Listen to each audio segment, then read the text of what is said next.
Salam əziz abituriyentlər və coğrafiya sevənlər. Mən Asəf Hüseynov, sizin coğrafiya müəlliminiz. Bugünkü videoda Dövlət İmtahan Mərkəzinin 3-cü qrup qəbul imtahanından seçilmiş bir sualı birlikdə müzakirə edəcəyik.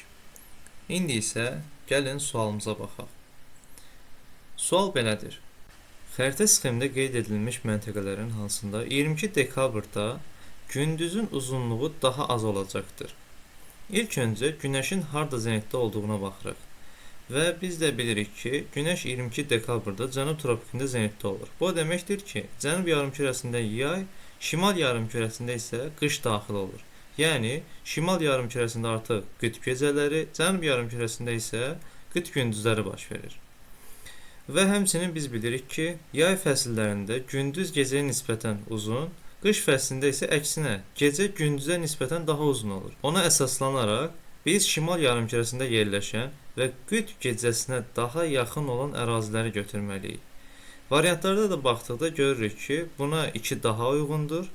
Ona görə də cavabımız olur A variantı. Ümid edirəm ki, bu izah sizə faydalı oldu. Çalışın, daim məşq edin və biliklərinizi möhkəmləndirin. Növbəti videolarda görüşənədək.